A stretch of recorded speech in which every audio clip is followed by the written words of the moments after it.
KLB kejap tau. Dia masa sikit kejap.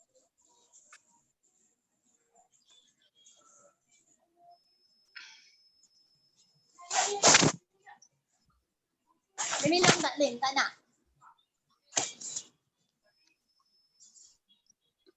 Pukul 11 daripada pukul berapa tak minum ke 7? Diet juga anak-anak maknya kalau ikut mak anak je. Dah ambil dah.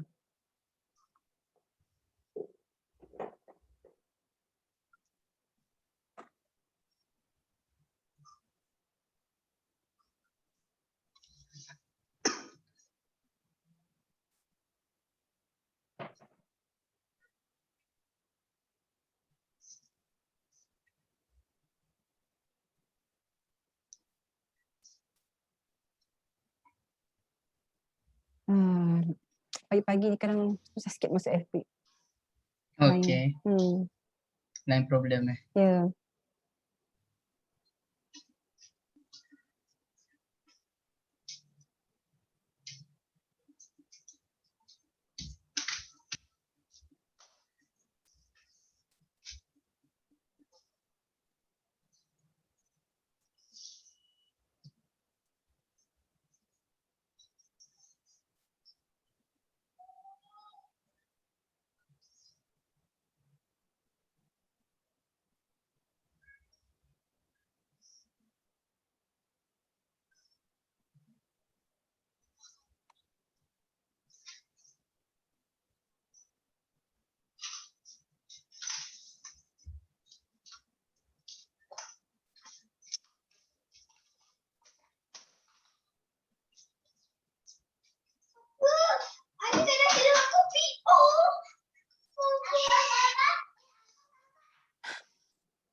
Ustaz ke tu?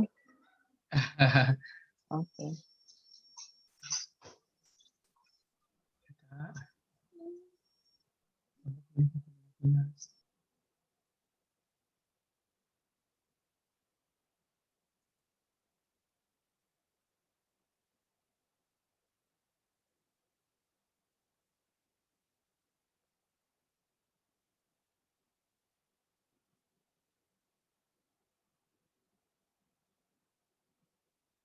Ya, Ustaz, sikit lagi. Okey.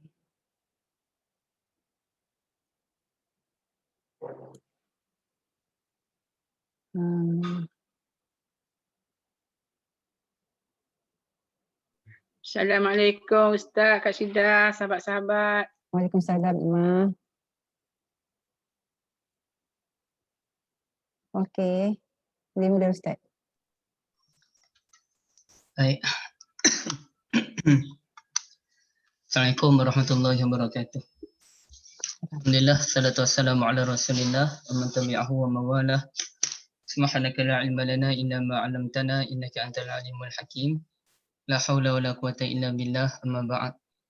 Kak Syida, ibu dari Ahsanul Amala serta tuan-tuan dan puan-puan ibu saya yang hadir pada hari ini. Alhamdulillah, kita syukur pada Allah Azza wa Jalla, kita diberikan ruang dan kesempatannya untuk meneruskan pengajian kita. InsyaAllah hari ini kita akan berbincang tentang hadis, benda yang praktikal, dan mungkin kita berdasarkan perbincangan hari ini mungkin kita memerlukan sedikit pembaharuan lah dalam ibadah kita insyaAllah. So tapi apapun perbincangan ini perbincangan yang ilmiah dan bukanlah kita nak mencari kesalahan ataupun nak menegakkan kumpulan mana-mana, tidak begitu ya. Ini hanya perbincangan ilmiah. Tuan-tuan dan puan-puan, perbincangan hari ini berkaitan dengan sunnah Nabi SAW tentang sirah at-tashahhud. Baik, sebagai mukadimah lah peringkat awal ini, kita boleh baca sebagai tasyahud pun boleh, sebagai tahiyat pun boleh. Kalau kita baca tasyahud, ia diambil sempena dengan ayat asyhadu an la ilaha illallah wa asyhadu anna muhammadar rasulullah. Kalau kita baca tahiyat, ia diambil sempena dengan at-tahiyyatu al-mubarakatu salawatu thayyibatu lillah. So tidak ada masalah lah sama ada tasyahud ataupun at-tahiyat. Cumanya dalam kitab kebiasaannya lah setakat yang saya temui menggunakan perkataan tasyahud biasanya. Mungkin ada yang guna at-tahiyat tapi biasanya at-tasyahud. Sebagaimana kalau kita bincangkan ucapan la haula wa la quwwata illa billah. Ya. Okey, saya tulis sekali di ruangan chat ya sebagai memudahkan tuan-tuan dan puan-puan tengok. Tak dapat buka pula chat. Tak dapat buka. Baik. Kalau la haula wa la quwwata illa billah boleh dibaca hauqalah ya, hauqalah. Juga boleh dibaca haulaqah. Dua-dua dibenarkan. Maka kita nak sebut ucapan haiqalah. Okey, saya dah dapat dia ni. Haiqalah. Boleh tengok di ruangan chat ni. Okey, haiqalah tu la haula, hai tu merujuk kepada haula. Qa tu merujuk kepada quwwata. Lah tu illa billah. Pun boleh dibaca dengan nama yang lain iaitu haulaqah. Saya silap meja pula. Kenapa haiqalah saya baca hauqalah? Minta maaf. Tersilap. Saya terkeliru tadi. Okey, semula hauqalah. Bukan haiqalah, hauqalah. Satu lagi haulaqah.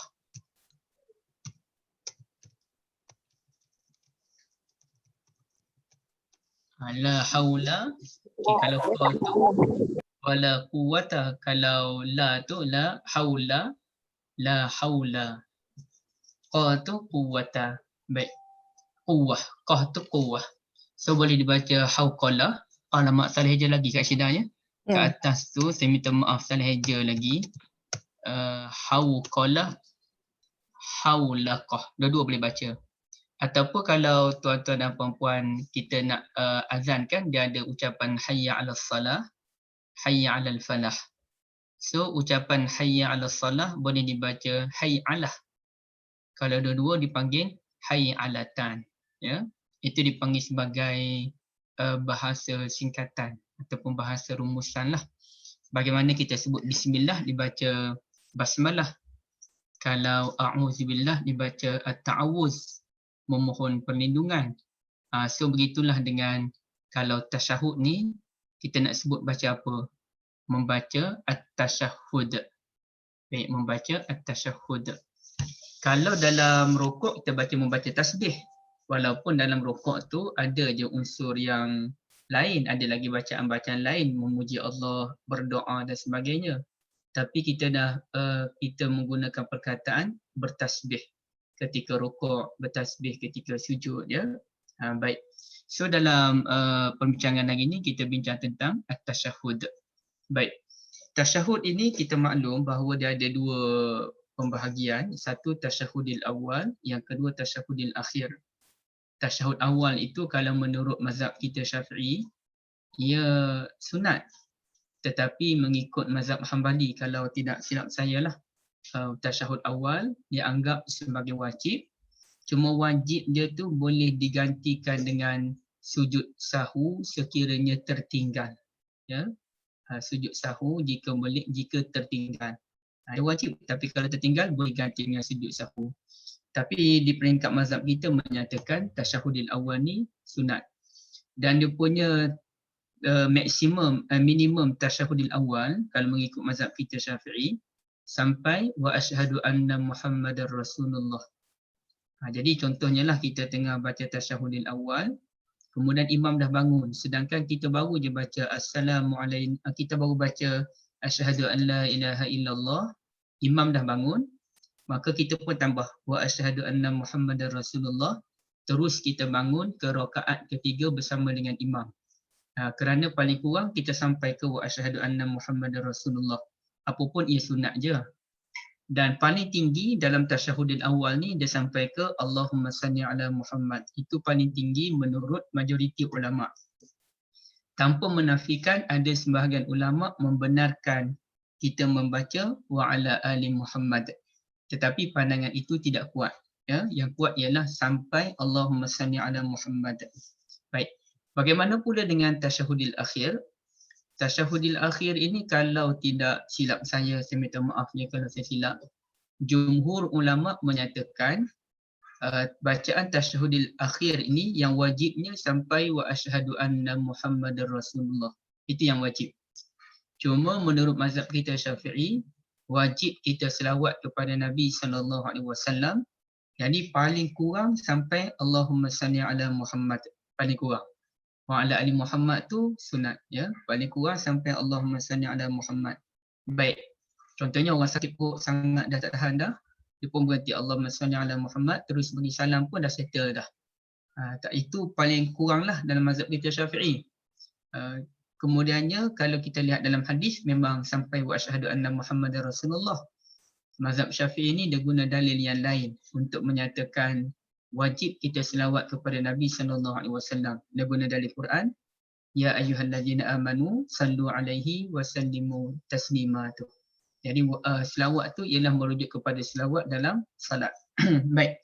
Tuan-tuan dan puan-puan yang saya kasihi, jadi hari ini kita nak fokus kepada bacaan tasyahud yang sampai wa asyhadu anna Muhammadar Rasulullah tu. Yang pasal selawat pada Nabi, yang berkaitan dengan selawat Ibrahimiyah, itu bukan perbincangan kita hari ini. Ya, perbincangan kita hanya sampai menilai bacaan tasyahud sampailah wa asyhadu anna Muhammadar Rasulullah. Selebihnya cerita lain, ya, selebihnya cerita lain. Baik. Kita cuba lihat setakat yang saya baca lah, ada 5 bacaan tasyahud yang saya temui. Tasyahud Ibn Mas'ud maknanya tasyahud yang dipelajari oleh Ibn Mas'ud dengan Nabi SAW. Tasyahud Ibn Abbas yang Ibn Abbas ambil daripada Nabi. Begitulah, ada tasyahud Umar, ada tasyahud Ibn Umar, ada tasyahud Ummul Mukminin Aisyah radhiyallahu anha, yang saya kira yang paling tidak popular ya, yang paling tak popular, dan jujurnya saya pun belum menghafal lagi tasyahud Ummul Mukminin Aisyah radhiyallahu anha. Alamak, saya terbuang pula. Okey. Sekejap ya. Okey, sekarang ni kita cuba lihat ya. Pertamanya saya ada 2 rumusan penting dalam kita belajar hari ini. Ada 2 rumusan saya buat terus yang penting. Satu, kesemua lafaz tasyahud itu kecuali yang kelima, yakni kecuali tasyahud Ummul Mukminin disampaikan melalui hadis yang sahih. Jadi kita bukan nak petikai mana-mana tasyahud. Bukan kita nak petikai tasyahud Ibn Umar baik, kita bukan nak petikai tasyahud Ibn Abbas, kita bukan nak petikai mana-mana tasyahud lah. Cuma perbahasan ulama' ialah dalam keempat-empat lafaz tasyahud yang ada, apakah lafaz tasyahud yang paling tepat? Sekarang ni sahabat mengemukakan cara bacaan tasyahud masing-masing. Dan mereka pun mendakwa bahawa mereka mempelajari daripada Nabi SAW. Mereka turunkan kepada anak-anak murid mereka. Jadi persoalannya, apabila mereka turun kepada anak murid mereka tu, boleh jadi memang wujud perbezaan antara Ibn Mas'ud dengan Ibn Abbas. Ataupun boleh jadi sebenarnya tidak wujud perbezaan antara mereka. Cuma anak murid mereka yang ada yang ingat macam ni, ada yang ingat cara lain. Boleh jadi begitu. Maknanya mungkin Ibn Mas'ud dengan Ibn Abbas sama je bacaan tasyahud. Tapi anak murid mereka yang telah menghafal dengan cara yang berbeza. Baik. Jadi sekarang ni kita bukan nak petikai mana-mana lafaz. Sebaliknya kita nak membahaskan, kita nak tengok perbahasan ulama', apakah bentuk lafaz tasyahud yang paling baik menurut kajian ulama' yang dikongsikan oleh saya pada hari ini, ya. Bukan saya yang kaji. Saya hanya mengumpulkan pendapat kajian ulama'. Dan ini pun saya dah tengok pelbagai kitab, ya. Yang kedua, sebaik-baiknya kalau kita mengikut cara Al-Imam An-Nawawi rahimahullah, kita hafallah semua lafaz tasyahud yang ada. Paling kurang yang kedua, 2 tasyahud yang awal tu, tasyahud Ibn Mas'ud dan tasyahud Ibn Abbas, dan kita amalkan kedua-duanya dalam salat. Baik, contohnya kalau saya boleh share pengalaman atau minta maaf amalan saya lah kat Syida ya. Kalau dalam salatul fardu saya ambil bacaan tasyahud Ibn Mas'ud. Kalau dalam salatul sunnah apa-apa solat sunat, saya akan ambil bacaan tasyahud Ibn Abbas. Kalau dalam solat ba'diyah, solat ba'diyah maghrib ataupun solat ba'diyah isya, ya, solat rawatib yang selepas, saya akan membaca tasyahud Umar bin Al-Khattab. Manakala kalau dalam salatul witr, saya akan mengambil tasyahud Ibn Umar. Ya. So saya membaca keempat-empat lafaz tasyahud yang berbeza dengan saya membuat pengurusan solatnya begitu. Baik. Tasyahud Ummul Mukminin saya boleh hafal. Dan saya pun rasa tak perlu kot. Nanti saya akan terangkan. Baik, sekarang ni apa dia lafaz tasyahud Ibn Mas'ud? Kita tengok dulu. Nota yang saya beri pada Kak Syida tu dengan nota yang saya ada sekarang ni berbeza sedikit Kak Syida, ya. Beza sikit je lah. Kalau yang Kak Syida punya tu dia tasyahud saja, ya. Yang ni saya datangkan hadis. Baik, cuba tuan-tuan dan puan-puan tengok, ya. Saya bacakan hadis dia. Qala al-Imam al-Bukhari haddatsana Abu Nu'aim qala haddatsana al-A'mash an Syaqiq bin Salamah qala Abdullah. Okey, ni tuan-tuan dan puan-puan, ya. Dalam pengajian hadis, bila sebut je nama Abdullah tanpa disebutkan bin apa, sedangkan Abdullah ni ramai. Ada Abdullah bin Abbas, ada Abdullah bin Umar, ada Abdullah bin Ammar, ada Abdullah bin Uthman dan sebagainya. Tapi kalau sebut je Abdullah tanpa bin apa-apa, artinya Abdullah bin Mas'ud. Ya. Kunna idza sallaina khalfan Nabi sallallahu alaihi wasallam, kami dulu bila solat belakang Nabi, kami pun sebut dalam tasyahud kami apa dia. Masa tu dia tak belajar betul-betul lagi lah lafaz tasyahud. Sahabat Nabi ni dia belajar sikit-sikit solat dengan Nabi. Dulu bila kami duduk tasyahudnya, kami pun baca. Assalamu ala Jibril wa Mikail, Assalamu ala fulan-fulan, salam pada kawan tu, salam pada kawan ni. Habis semua dah baca. Faltafata ilaina Rasulullah sallallahu alaihi wasallam. Bahkan ada riwayat menyatakan sahabat Nabi ni bagi salam kepada Allah. Assalamu ala Allah, Assalamu ala Jibril. Baik. Lalu Nabi pun, satu ketika Nabi pun berpaling pada kami dan Nabi pun sebut, Innallaha huwas salam. Allah tu as-salam. Jadi kalau Allah tu sendiri as-salam, tak payahlah bagi salam pada Allah. Tak kenalah. Baik. Fa'idha salla ahadukum, bila kamu salat, maknanya bila kamu duduk tasyahud, falyakul, kamu baca yang ini. Nabi nak ajar. Allah tu as-salam dah, tak payah bagi salam pada Allah. Tapi bila kamu tasyahud, kamu baca yang ini. At-tahiyyatu lillah. Okay, sama tak Kak dengan apa yang kita pelajari, yang tasyahud biasa kita baca? Beza kan? Saya baca dulu, nanti kita tengok semua dulu. Tuan-tuan dan puan-puan cuba perhatikan di mana dia punya perbezaan dia. Okay, perbezaan dia ayat yang pertama ni. At-tahiyyatu lillah wassalawatu wattayyibat. Baik, penghormatan kepada Allah, doa-doa, segala kebaikan, ucapan yang baik, perbuatan yang baik, semuanya diserahkan kepada Allah. Assalamu alaina wa ala ibadillahi salihin. Salam ke atas engkau wahai Nabi dan rahmat Allah serta barakah Allah ke atas Nabi. Nanti kita bahaskan apa maksud tasyahudnya. Assalamu alaina wa ala ibadillahi salihin. Salam sejahtera ke atas kami dan seluruh hamba-hamba Allah yang salih. Baik, Nabi pun berhenti sekejap. Nabi membuat penerangan. Fa innakum idza qultumuha asabat kullu 'abdin lillahi salih fis samai wal ard. Apabila kamu membaca doa tadi, assalamu alaina wa ala ibadillahi salihin, maka ucapan doa assalam tadi akan terkena kepada seluruh hamba Allah yang saleh di langit dan di bumi, di atas dan di bawah. Malaikat sekali lah. Baik. Asyhadu an la ilaha illallah wa asyhadu anna Muhammadan abduhu wa rasuluh. So ada beza lagi kan hujung tu. Biasanya kita baca wa asyhadu anna Muhammadar Rasulullah kan. Sekarang ni dia baca wa asyhadu anna Muhammadan abduhu wa rasuluh. Jadi ada dua perbezaan. Kalau tasyahud yang biasa kita baca at-tahiyyatul mubarakatus salawatut thayyibatu lillah, yang ni at-tahiyyatu lillah was salawatut thayyibat. Kalau tasyahud yang biasa kita baca wa asyhadu anna Muhammadar Rasulullah, yang ini wa asyhadu anna Muhammadan abduhu wa rasuluh. Baik, ada perbezaan. Seterusnya kita cuba lihat lafaz Ibn Abbas. Okay, Ibn Abbas ni saya tak perlu cerita panjang kerana inilah bacaan tasyahud yang kita amal. Ya. Baik, cumanya yang awal-awal tu kata Ibn Abbas apa dia?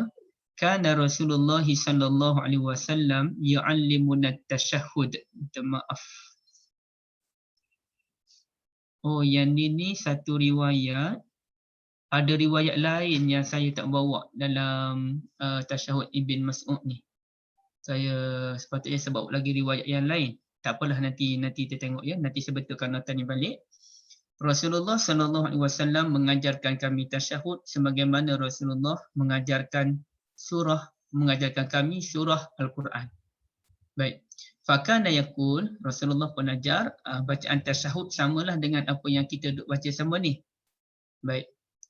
Tasyahud Umar pula. Tasyahud Umar ini disampaikan oleh Abdul Rahman bin Abdul Qari.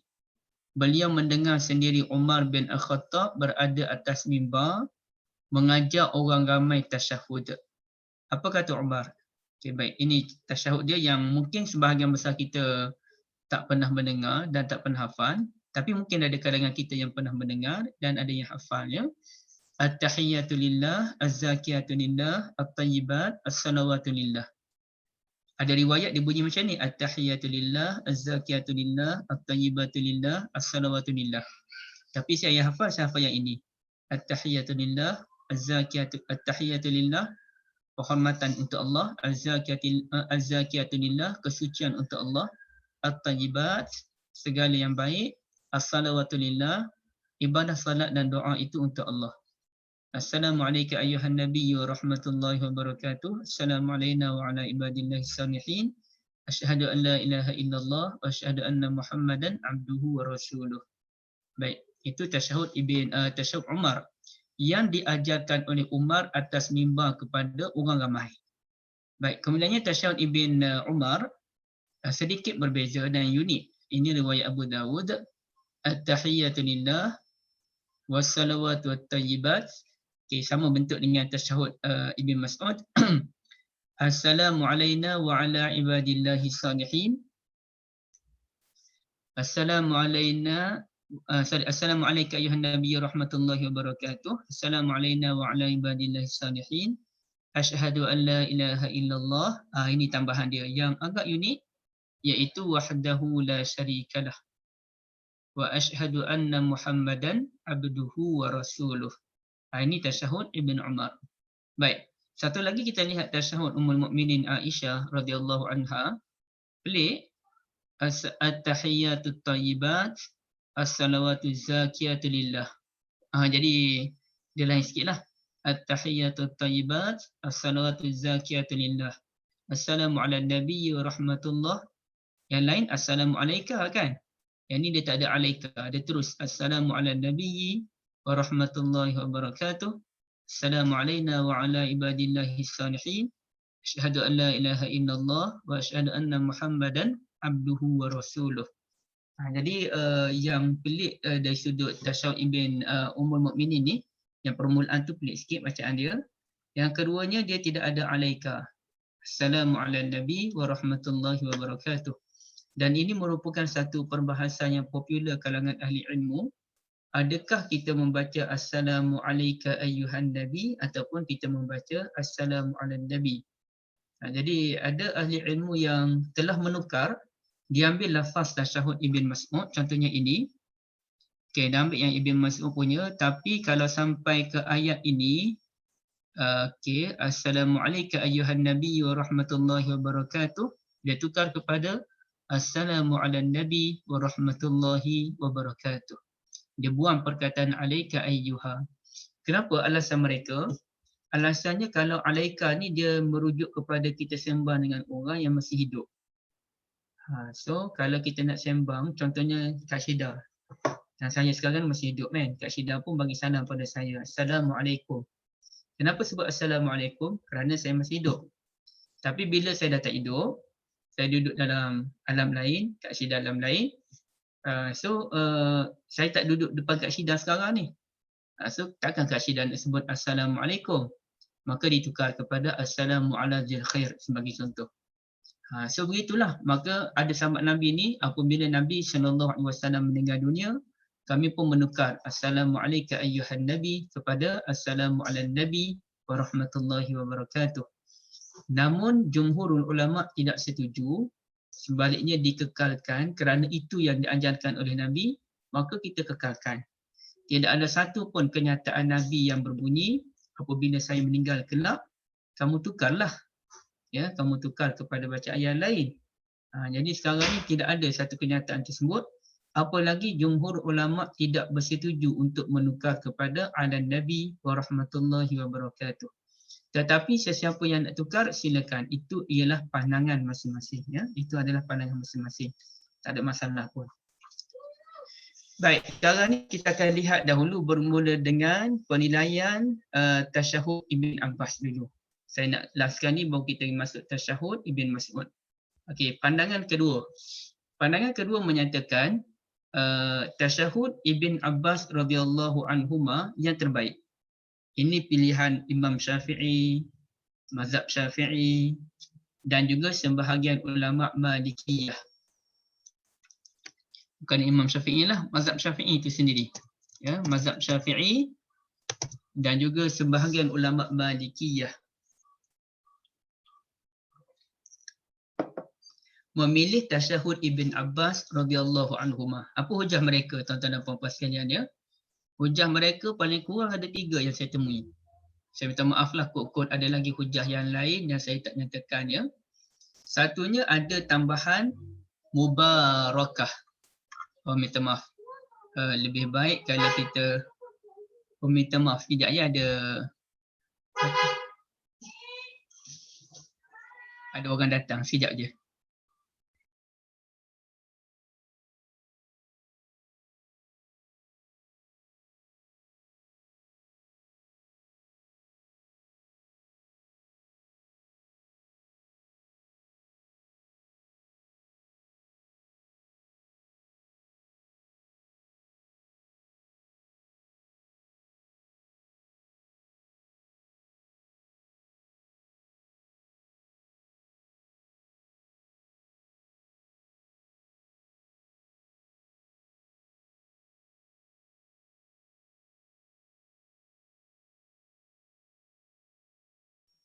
Okey, maaf ada barang sampai tadi. Okey, cuba kita lihat tasyahud Ibn Mas'ud sebagai contoh. Dalam tasyahud Ibn Mas'ud ni dia bunyi at-tahiyyatu lillah wassalawatut thayyibat. Tidak ada perkataan al-mubarakat. Okey, kalau yang ini dia ada tambahan perkataan al-mubarakat kan? Okey, Umar at-tahiyyatu lillah az-zakiyatu lillah at-thayyibat as-salawatu lillah. Pun tidak ada ucapan al-mubarakat. Ucapan Ibn Umar, okay, kita tengok satu-satu pun tidak ada at-tahiyyatu lillah wassalawatu thayyibat. Mubarakat tidak ada. Tahiyyat Ummul Mukminin Aisyah, at-tahiyyatu thayyibat as-salatu zakiyatu lillah, pun tidak ada al-mubarakat. Jadi ucapan al-mubarakat ni hanya ada dalam tasyahud Ibn Abbas radhiyallahu anhuma. Baik. Jadi tambahan mubarakat ini dia sesuai dengan ayat dalam surah An-Nur yang berbunyi tahiyyatan min indillahi mubarakatan tayyibah. At-tahiyyatul mubarakatut tayyibah, at-tahiyyatul mubarakatus salawatut tayyibatu lillah. So ada ucapan mubarakah, penghormatan daripada sisi Allah, mubarakah dan juga tayyibah. Ini antara hujah yang digunakan oleh Imam Syafi'i rahmatullahi alaih untuk menyokong tasyahud Ibn Abbas. Dan beliau menyatakan bahawasanya tambahan mubarakah itu menunjukkan lafaz tasyahud Ibn Abbas ni dia ashmal dan juga awsa'. Dia sangat luas. Dia sangat besar maksud dia. Baik. Yang kedua, ini kerana Nabi SAW telah mengajarkan lafaz ini kepada Ibn Abbas radhiyallahu anhuma sebagaimana baginda mengajarkan Al-Quran itu sendiri. So dia sebut tu. Okay, cuba kita lihat balik.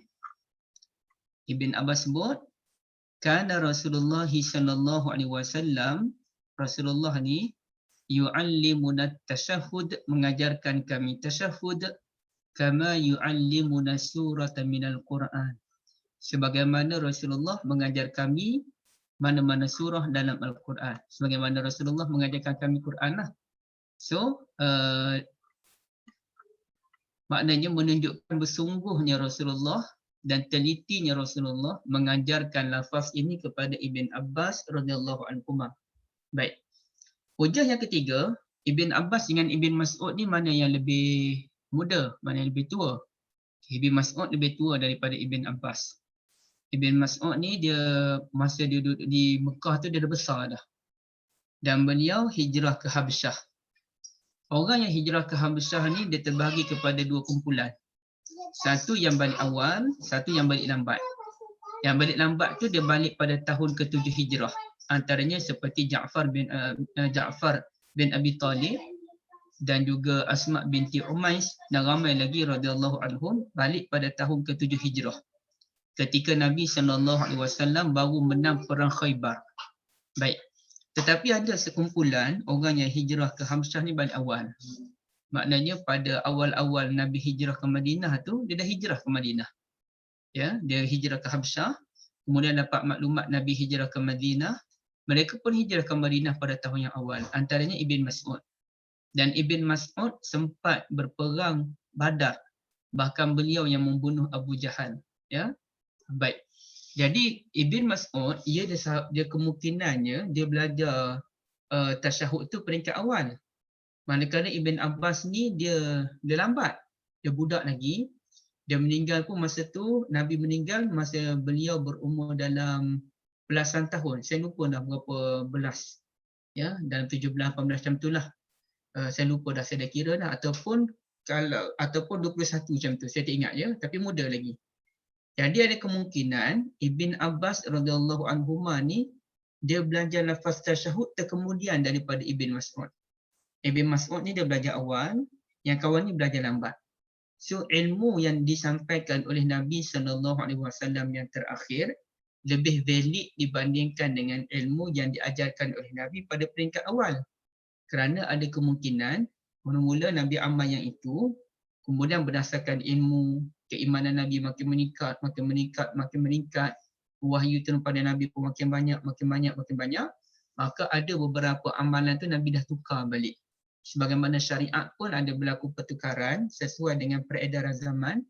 So begitulah dengan ilmu dan amal pun mungkin ada berlaku pertukaran.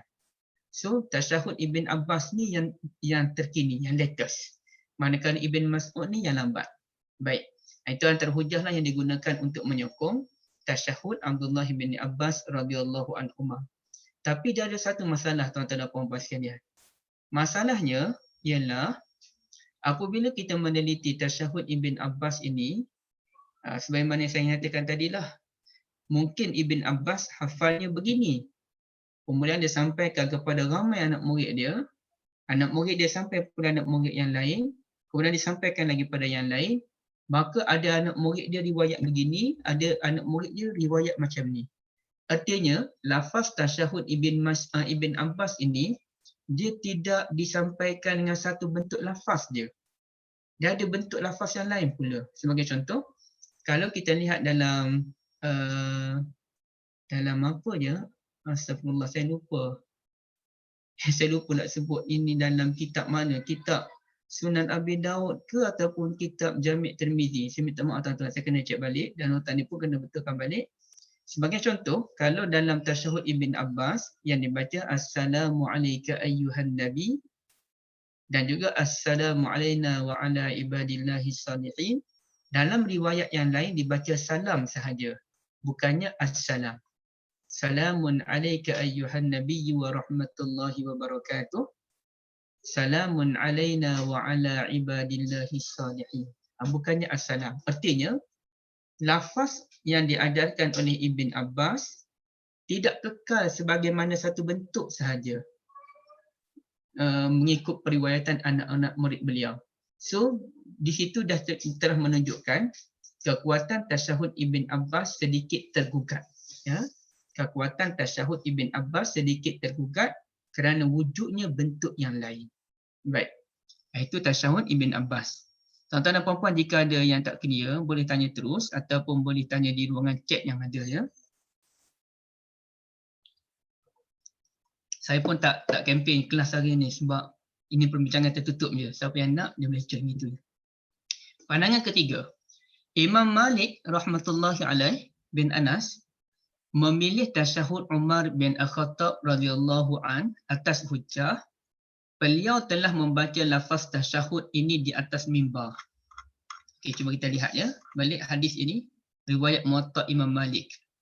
Ini riwayat Muwatta Imam Malik. Okey, baik, saya kena tulis macam ni. Rawahu Malik fil Muwatta.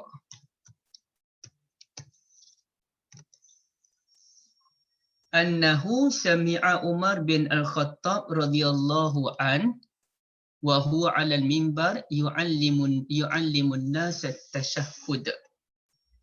Abdurrahman bin Abdul Qari telah mendengar Umar bin Al-Khattab radhiyallahu an mengajarkan orang ramai tasyahud ketika beliau berada atas mimbar. Biasanya kalau sebut atas mimbar ni merujuk kepada khutbatul Jumu'ah. Jadi siapa yang dengar khutbah Jumaat Umar ni? Yang dengar khutbah Umar ini terbahagi kepada dua kumpulan. Satu, kumpulan sahabat Nabi radhiyallahu anhum. Yang kedua ialah kumpulan tabi'in. Dan pasti ramailah sahabat Nabi yang mendengar khutbah Umar dan pasti ramai para tabi'in yang mendengar khutbah Umar. Yang pentingnya sahabat yang dengar. Sahabat yang hidup sezaman dengan Nabi SAW, berapa ramai jumlahnya itu, mendengar khutbah Umar dan mendengar Umar mengajarkan orang ramai lafaz tasyahud. Jadi apabila Umar diajar secara terbuka, dalam keadaan dia ajar secara terbuka tu tak ada siapa pun kalangan sahabat yang mempertikaikan lafaz tasyahud yang diajarkan oleh beliau, menunjukkan lafaz tasyahud itu ialah lafaz yang terbaik. Sebab dia baca secara terbuka, tak ada orang pun kritik.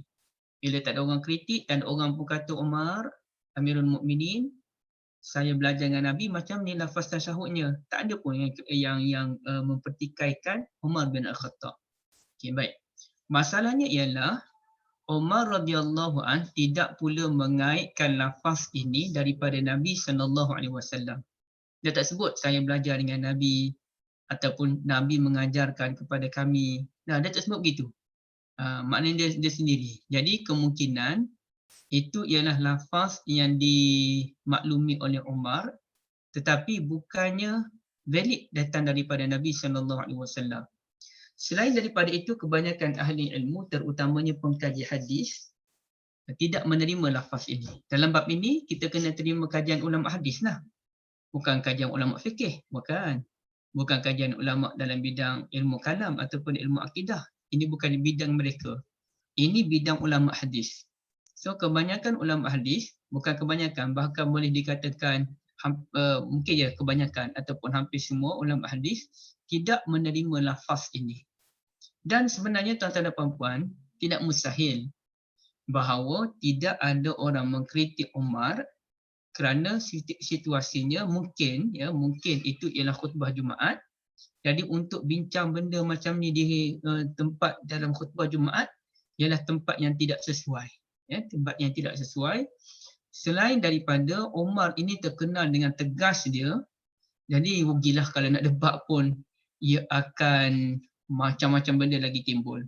Macam kita lah, kadang-kadang kita dengar ada orang mengajar, kita tak setuju dengan ilmu yang disampaikan oleh ustaz tersebut. Tapi adakah bermakna kita akan bangun, kita akan fight dengan ustaz tersebut? Tidak. Kita tak setuju, kita je. Dan kita pun kata, hari pun ilmu yang ustaz sampaikan itu bukanlah ilmu sesat pun. Cuma dari sudut ilmiah kurang tepat, itu sahaja.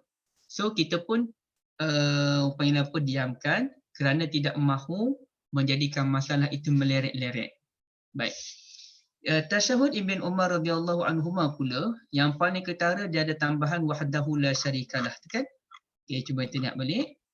Tasyahud Ibn Umar, asyhadu an la ilaha illallah wahdahu la syarikalah. Tuhan yang satu yang tiada syarik baginya, tiada sekutu baginya. Itu perbezaan ketara yang wujud dalam tasyahud Ibn Umar radhiyallahu anhuma. Baik, sekarang ni tuan-tuan dan puan-puan sekalian, terdapat hadis. Okey, tapi tak apalah.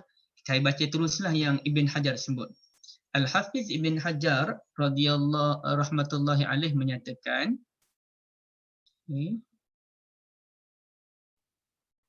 pengarang kitab Fathul Bari, akan tetapi tambahan ini memang ada dalam hadis Abu Musa radhiyallahu an dalam Sahih Muslim. Tambahan wahdahu la syarikalah ni ada. Ni dia saya ambil tengah-tengah statement dia. Sebelum tu dah ada penerangan dia panjang, lepas tu pada penerangan dia lagi, tapi penting yang inilah. Tambahan wahdahu la syarikalah ni memang ada dalam hadis Abu Musa yang terdapat dalam Sahih Muslim, dalam hadis Ummul Mukminin Aisyah radhiyallahu anha yang bertaraf mauquf. Mauquf ni maknanya ucapan sahabat, bukannya ucapan Nabi, di dalam kitab Al-Muwatta, dan dalam hadis Ibn Umar radhiyallahu anhuma di dalam Sunan Ad-Daraqutni. Namun sanadnya dhaif. Sanad Ibn Umar itu dhaif. Abu Dawud, pengarang kitab Sunan Abi Dawud, Sulaiman bin Al-Ash'ad As-Sijistani, meriwayatkan daripada jalan yang lain yang sahih bersumberkan Ibn Umar radhiyallahu anhuma dalam tasyahud, asyhadu an la ilaha illallah. Beliau berkata, Ibn Umar berkata, zidtu fiha wahdahu la syarikalah. Saya menambah selepas itu wahdahu la syarikalah. Kata Ibn Hajar, yang zahirnya hadis ini bertaraf mauquf. Mauquf ni seperti yang saya terangkan tadi, ia bukan hadis yang datang daripada Nabi SAW, sebaliknya pandangan sahabat. So tambahan wahdahu la syarikalah itu ialah tambahan Ibn Umar, bukannya tambahan yang diajarkan oleh Nabi SAW. Tu ulama bahas panjang ni tentang tambahan wahdahu la syarikalah dalam tasyahud. So saya pun kena nilai balik, nak amal lagi tak tasyahud Ibn Umar dalam salatul witr.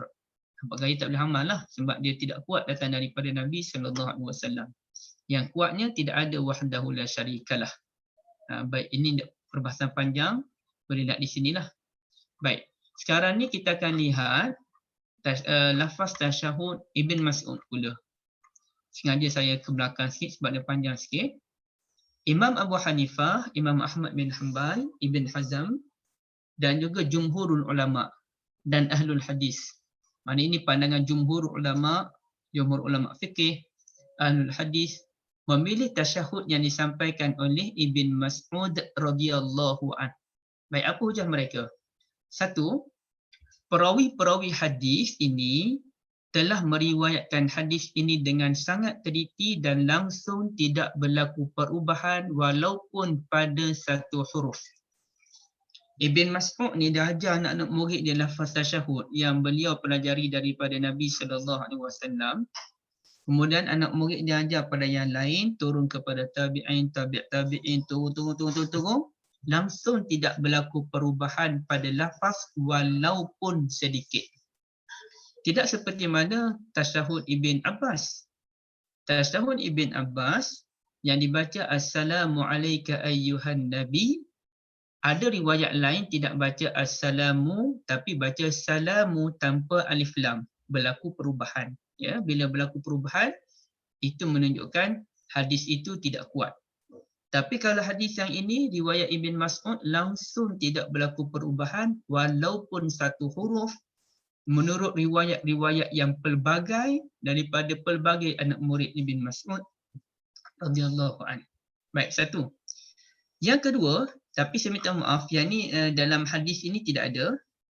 Tapi dah ada hadis yang lain yang mana kata Ibn Mas'ud radhiyallahu an, Nabi SAW telah mengajar tasyahud itu dengan cukup baik. Okay, apa dia? Yang pertama, sebagaimana Nabi SAW mengajarkan Al-Quran, kama yu'allimuna suratan minal Quran. Samalah dengan cerita Ibn Abbas tadi. Ibn Mas'ud pun kata juga Rasulullah mengajarkan kami tasyahud sebagaimana Rasulullah mengajarkan kami Al-Quran. Okey, sama dengan Ibn Abbas, tapi ada satu lagi tambahan yang menarik. Kata dia kaffi baina kaffai. Kata Ibn Mas'ud, kaffi, tangan saya, baina kaffai, berada di antara dua tangan Nabi SAW. Mana Nabi ni dia pegang sebelah tangan Ibn Mas'ud, dia pegang dengan dua-dua tangan. Bukan Ibn Mas'ud pegang, bukannya tangan Ibn Mas'ud dua-dua pegang sebelah tangan Nabi. Tak, bukan. Nabi ni kedua-dua tangan Nabi pegang sebelah tangan Ibn Mas'ud. Nak tunjuk Nabi ni pegang tu, Nabi nak sampaikan ilmu tu sungguh-sungguh. Biar betul-betul masuk ke dalam dada Ibn Mas'ud radhiyallahu anhu. Baik, ada dua nilai kesungguhan. Yang ketiga, berbanding dengan lafaz tasyahud Ibn Abbas, tasyahud Ibn Mas'ud, tasyahud Umar bin Al-Khattab, tasyahud Ibn Umar, tasyahud Ummul Mukminin Aisyah, semuanya ada tambahan abduhu. Asyhadu anna Muhammadan abduhu wa rasuluh. Sedangkan tasyahud Ibn Abbas tidak ada tambahan abduhu. Cuba kita lihat tuan-tuan dan puan-puan ya. Okey, ni Ummul Mukminin Aisyah. Wa asyhadu anna Muhammadan abduhu. Kak Syida nampak bila saya bold ni Kak kan? Nampak Ustaz? Okey, nampak. Nampak. Okey, kalau kita lihat tasyahud Ibn Umar, ada ucapan abduhu kan? Okey, kita lihat pula ucapan tasyahud Umar, ada abduhu. Kita tengok ucapan ini, ada abduhu, hambanya. Tetapi dalam kes tasyahud Ibn Abbas yang kita hafal tidak ada tambahan abduhu. Dia wa asyhadu anna Muhammadan Rasulullah. Sedangkan Ibn Mas'ud dia ada tambahan abduhu. Jadi tambahan abduhu itu merupakan nilai tambah dibandingkan dengan tasyahud Ibn Abbas. Tasyahud Ibn Abbas ada tambahan al-mubarakat. Tidak ada dalam tasyahud yang lain. Tapi tasyahud Ibn Mas'ud ada tambahan abduhu wa rasuluh. Cuba tuan-tuan dan bayangkan begini. Di saat semua lafaz tasyahud tidak ada al-mubarakat, tiba-tiba lafaz tasyahud Ibn Abbas dia ada al-mubarakat. Jadi nampak gaya macam ada something wrong lah pada tambahan al-mubarakat. Disebabnya yang lain semuanya tak cerita tentang tambahan al-mubarakat. Manakala di saat semua hadis menceritakan adanya tambahan abduhu, tiba-tiba dalam tasyahud Ibn Abbas tidak ada abduhu. Maknanya ada something wrong lah pada tasyahud Ibn Abbas kerana tidak ada abduhu. Seolah-olah begitu. Minta maaf kalau saya sebut perkataan something wrong tadi. Bukan saya nak kata salah. Tak, macam ada problem dia. Macam ada problem dia. Kenapa di saat semua lafaz yang lain ada abduhu, dia tak ada. Di saat semua orang lain tidak ada al-mubarakat, tiba-tiba dia ada al-mubarakat. Baik.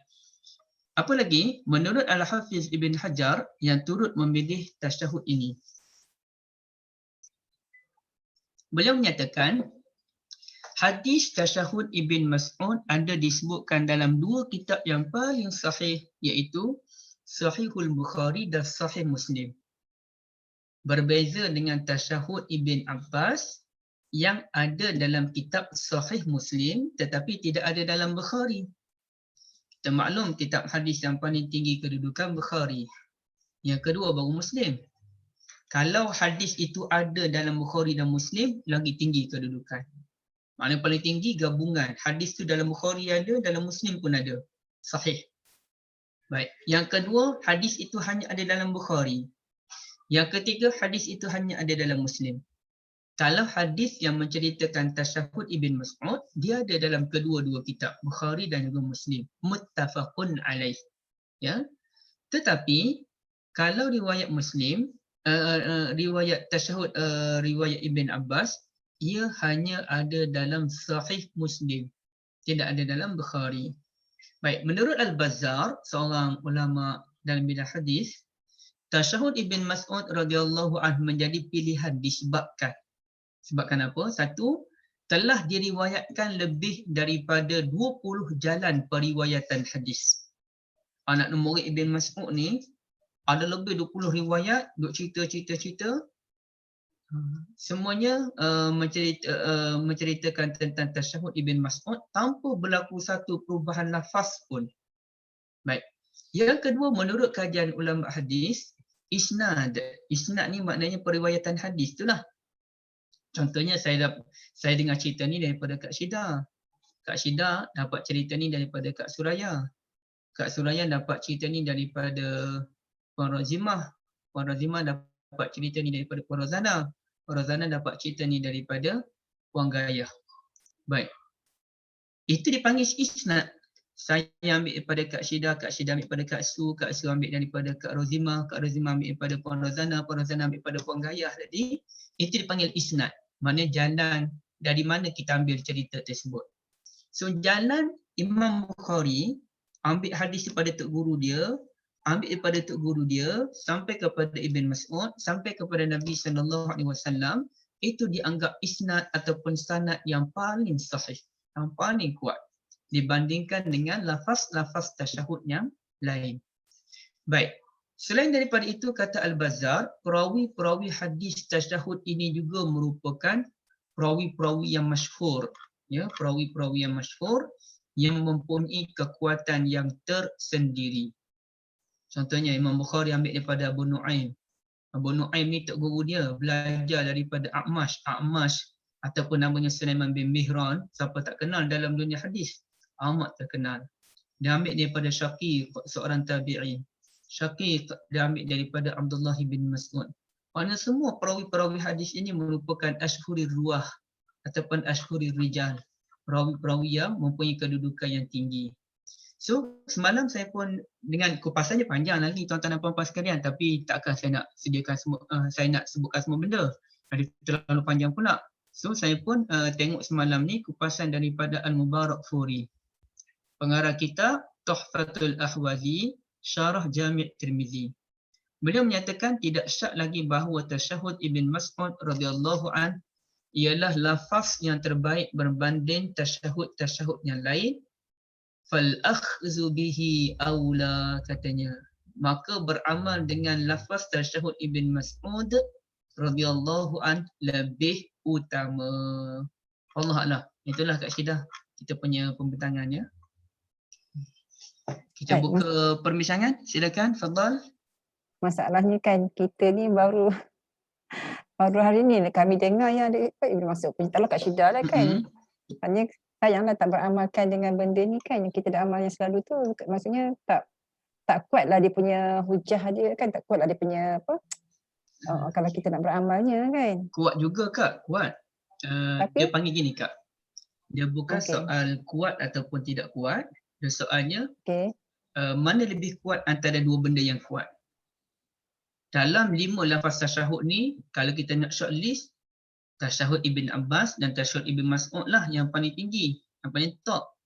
Tapi antara dua tu yang mana lebih aqwa? Aqwa ni mana lebih kuat? Yang mana lebih asah? Asah ni artinya yang mana lebih sahih daripada dua-dua yang sahih. Ibn Mas'ud sahih, Ibn Abbas pun sahih. Tapi mana lebih asah? Jadi bukan ceritanya Ibn Mas'ud, Ibn Abbas tu salah, tak, betul. Cuma antara dua tu mana lebih tepat, mana lebih kuat menurut kajian ulama. Alamak. Begitulah Kak. Maksudnya maksud Kak Syida macam ni, kita selama hari ni kita dah kata dah benda tu paling kuat, paling tetapi sebenarnya ada lagi yang lain kan. Ya, saya Orang faham. kata perbandingan, bukan perbandingan ilmu, maksudnya proses pembelajaran tu kan. Ya. Alhamdulillah dapatlah benda tu. Maksudnya kena hafal ke Ustaz ni, kena kita kena perbanyakkan lah. Kena hafal lah. Kalau boleh kena hafal. Itu yang cantiknya. Okey, perbagaikan lah amalan sunnah dalam solat kita lah kan. Okey. Ada soalan ke sahabat-sahabat? Kalau kita tengok ulama kan, termasuk Imam Nawawi, Ibn Taymiyah, dia kata ada masa kita baca yang ini, ada masa baca yang itu. Sebab tu saya baca semua. Ya. Tapi disebabkan saya memilih tasyahud Ibn Mas'ud sebagai tasyahud yang paling tinggi, saya amalkan dia dalam salatul fardu. Manakala disebabkan tasyahud Ibn Abbas, tasyahud Umar, dia bukan tasyahud yang paling tinggi, saya amalkan dalam salatul sunnah. Begitu ya. Baik, ada soalan di ruangan chat. Saya tengok dulu. Tak ada Ustaz. Okey. Sebelum tu saya baca dulu. Kata Ibn Qudamah radhiyallahu an, ulama dalam mazhab Hanbali. Okey, dia sebut pandangan Imam Ahmad bin Hanbal Tasyahud Abdullah a'jabu ilayya. Ya. Tasyahud Abdullah bin Mas'ud yang menakjubkan saya. Maknanya yang saya pilihlah. Wa in tasyahada bi ghairihi fa huwa jaiz. Kalau kita baca tasyahud yang lain pun harus. Lianna Nabiyya sallallahu alaihi wasallam lamma 'allamahu as-sahabata mukhtalifan dalla ala jawazil jami' kal qira'atil mukhtalifati allati ishtamala 'alaiha al-mushaf. Kerana Nabi SAW apabila baginda mengajar sahabat dengan bacaan-bacaan yang berbeza, menunjukkan harus kita membaca mana-mana lafaz tasyahud sebagaimana harus kita membaca mana-mana qiraat dalam Al-Quran. Qiraat Warash ada, qiraat Hafaz yang kita amal pun ada, qiraat Khalful Ashir pun ada, qiraat Qalun pun ada, macam-macam kan. Cuma kalau kita tengok dari sudut kajian ulama hadis, yang paling sahih, yang paling kuat ialah tasyahud Ibn Mas'ud. Baik, saya tengok ruangan cek. Ada 2 soalan.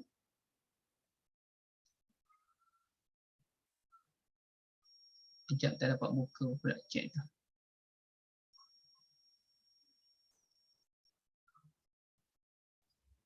Ya, kadang-kadang tadi saya dapat buka, lepas tu tak dapat buka balik. Sebabnya kita ada share screen ni. Saya tutup dah macam tu, senang sikit. Oh, tak ada, bukan soalan. Okey, baik. Ustaz, dalam kitab Al-Azkar ada ke bacaan ni? Azkar saya tak tahu, tapi kat mana ya Nawawi syarah, Nawawi ada sebut dalam kitab Majmu' ke mana dia sebutlah lafaz tasyahud Ibn Mas'ud. Cuma dia lebih sokong mazhab Syafi'i lah. Secara umumnya dia menyokong mazhab Syafi'i yang mendukung mazhab yang mendukung tasyahud Ibn Abbas. Kak Syida rasakan ada yang mungkin daripada Kak Syida pun sama juga lah. Apa perbezaan mazhab Syafi'i dengan dengan Syafi'i punya pendapat. Tadi Ustaz sebutkan perbezaan apa tu? Okey. Antara Imam Syafi'i dengan mazhab Syafi'i, dia ada istilah, saya nyatakan di ruangan cek tu. Contohnya dia ada istilah Asy-Syafi'i dengan Syafi'iyah. Okey, contohnya ataupun Malik dengan Malikiyah. Kalau Malik, Imam Malik. Malikiyah, ulama-ulama dalam mazhab Maliki. Bila sebut Malikiyah, contohnya saya buat ayat kat ya. Qalatil Malikiyah. Berkatalah ulama-ulama Malikiyah. Artinya, sebahagian ulama mazhab Maliki berpandangan. Sebahagian tu berapa ramai? Tak tahu. Mungkin seorang, mungkin 2 orang, mungkin 10 orang. Tak dapat dikenal pasti, melainkan kalau ada kajian. Kalau kita kata berkatalah Asy-Syafi'iyah, ya, berkatalah Asy-Syafi'iyah, artinya berkatalah ulama-ulama, sebahagian ulama dalam mazhab Syafi'i. Ya. Syafi'iyah tu saya silap eja tu ya. Baik. Imam Syafi'i, beliau ialah pengasas mazhab. Apa maksud pengasas mazhab? Mazhab ni maknanya dia ada cara tersendiri dalam menjatuhkan sesuatu hukum. Bila dia tengok hukum tu, dia tengok Quran, dia tengok hadis, dia buat kajian, kemudian dia pun susun. Beginilah kaedah dia nak jatuhkan sesuatu hukum. Mula-mula tengok Quran dulu. Tak ada Quran, tengok hadis. Kalau hadis tu ada kontradiks, macam mana cara menyantuni percanggahan maklumat yang ada dalam hadis. Kemudian macam mana pula. Jadi semua sumber hukum tu, dia kata inilah cara saya berdalil. Okey, mana-mana ulama yang menyokong cara Imam Syafi'i berdalil, itulah mazhab Syafi'i. Kemudian Imam Abu Hanifah pun ada cara dia juga. Imam Abu Hanifah dia tak gezek, dia ni ada mazhab. Anak-anak murid dia belajar dengan dia sama ni, anak murid dia pun kembangkan ilmu Abu Hanifah, dan pastilah cara Imam Abu Hanifah berdalil berbeza dengan cara Imam Syafi'i berdalil. Maka mana-mana ulama yang menyokong cara Imam Abu Hanifah berdalil, suka dengan kaedah beliau, maka dipanggil ulama mazhab Hanafi. Apalagi mereka isytihar, ana Hanafi, aku ni ulama, aku sokong Imam Abu Hanifah. Ana Maliki, aku sokong Imam Malik sebagai contoh. So baik, clear. Imam Syafi'i dalam keadaan ramai kalangan mazhab Syafi'i ni ulama-ulama yang hebat. Pada zaman Imam Syafi'i sendiri, sebagai contoh adanya Al-Imamul Buaiti, adanya murid beliau nama Al-Imamul Muzani, adanya Muzani, adanya Buaiti, ada Ar-Rabi' bin Sulaiman Al-Muradi. Kemudian bawah-bawah tu lagi, period yang awal tu adanya, kita kata, minta maaf, adanya period seterusnya tu, saya tak ingat ada ulama-ulama nama tu. Tapi antara ada Nawawi, adanya Rafi'i, ada Zakaria Al-Ansari, adanya Al-Imam Al-Juwaini, adanya Al-Imam Al-Ghazali, ada Al-Imam Al-Qadhi Ruyani, Al-Qadhi Al-Mawardi, macam-macam, Al-Qadhi Husain. Terlalu ramai ulama dalam mazhab Syafi'i, sebagaimana terlalu ramai ulama dalam mazhab-mazhab yang lain. Takkanlah mereka sama pandangan dalam semua perkara. Mustahil. Imam Nawawi sendiri pun berbeza puluhan pandangan dengan Ar-Rafi'i. Kemudian berapa ramai lagi ulama lain pula berbeza pandangan dengan Al-Imam Al-Ghazali. Jadi, setiap ulama ni dia ada kelebihan masing-masing. Cuma mereka mendakwa, saya suka dengan cara, saya sokong cara Imam Syafi'i berdalil. Baik. Apabila mereka menyokong cara Imam Syafi'i berdalil, artinya mereka mazhab Syafi'i. Tapi adakah result daripada kajian mereka sama? Tak. Tak semestinya sama. Cara berdalil sama. Tetapi hasil keputusan kajian mungkin berbeza. So, perbezaan itu wujud kalangan ulama-ulama mazhab, tetapi cara berdalilnya sama. Allah Alam. Itulah. Okey Ustaz. Itulah kadang-kadang kita dengarkan pendapat anak murid Syafi'i macam ni, pendapat Syafi'i macam ni. Jadi ada persangkahan, ada dekat situ, so kita jadinya kalau macam tu kita nak beratkan ke mana Ustaz ya? Ada pencanggahan Kita beratkan kepada mana yang lebih kuat menurut kita. Okey, Kak Syida pun belajar dengan seorang Tok Guru. Tok Guru Kak Syida tu menyokong pendapat Rafi'i dalam kes ini dibandingkan dengan pendapat Nawawi. Kak Syida pun tenang dengan jawapan dia. Maka Kak Syida pun amalkanlah yang kuat menurut Kak Syida. Okay. Yang kuat menurut kita tu tak boleh disampaikan pada orang lain sebab kita bukannya ulama ataupun Tok Guru. Kita hanya untuk kita je. Baik. Okey. Sebab setiap orang pastilah berbeza pandangan. Yeah. Mustahil kita nak sama dalam semua perkara. So, kita tak boleh kata pandang ini betul, pandang itu salah. Melainkan maksud kita, pandangan ini betul menurut saya. Pandangan itu kurang tepat menurut saya. Bukan menurut pandangan semua orang. Saya rasa pandangan ini tepat, so saya amal pandangan ini. Okey, cukuplah. Itu untuk kita je, bukan untuk orang ramai. Gitu. Contohnya, apa beza Imam Syafi'i dengan anak lembu Imam Syafi'i? Apabila membahaskan tentang as-salatul wusta, hafizu ala salawat wa salatil wusta wa qumu lillahi qanitin, Al-Imam Syafi'i rahimahullah menyatakan as-salatul wusta ialah salatul subuh. Tapi berapa ramai ulama hadis lagilah, ulama-ulama hadis yang ada dalam mazhab Syafi'i dan ulama-ulama fikih dalam mazhab Syafi'i, maknanya ulama hadis pun ada mazhab masing-masing kan. So mazhab Syafi'i ni dia ada ulama fikih, dia ada ulama tasawuf, dia ada ulama akidah, dia ada ulama hadis. Ulama-ulama hadis terutamanya dalam mazhab Syafi'i dan juga ulama-ulama fikih tidak setuju mentakrifkan salatul wusta sebagai salatul subuh. Tetapi yang tepat menurut hadis dan disokong oleh majoriti ulama hadis ialah salatul asar. So Imam Syafi'i berbeza dah pandangan dengan kebanyakan anak murid dia. Begitu contohnya. Okay. Allah Alam. Okay, faham Ustaz. Okay, baik. Yang lain ada perbincangan? Fadhal. Pertanyaan ke sahabat-sahabat?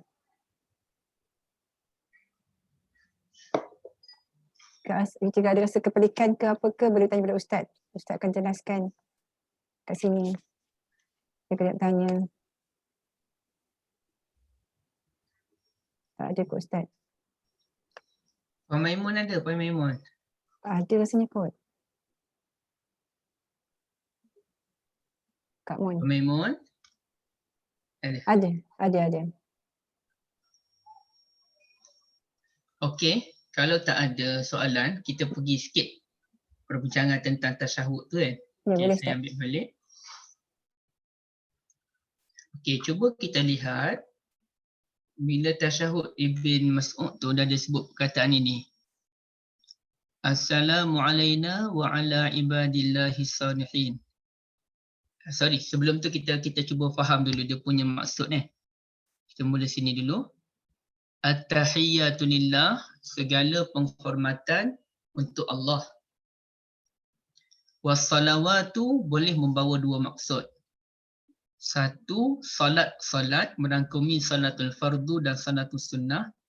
Kak Syidah dan tuan-tuan puan-puan, banyak lagi perbahasan ulama yang ni saya ringkaskan ya.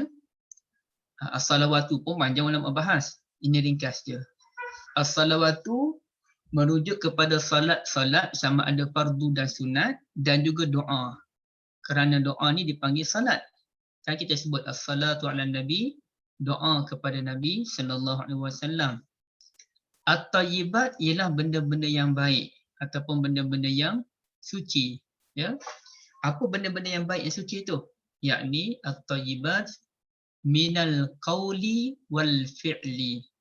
Daripada ucapan-ucapan yang merangkumi zikir, yang merangkumi doa, yang merangkumi percakapan kita dengan keluarga, dengan kawan-kawan, ataupun apa sahaja termasuk tulisan-tulisan dan juga perbuatan-perbuatan yang baik, semuanya disembahkan kepada Allah Azza wa Jalla. Apa contoh perbuatan yang baik? Iaitu kita menyantuni jiran tetangga dan sebagainya, semuanya ialah disembahkan kepada Allah Azza wa Jalla. Baik.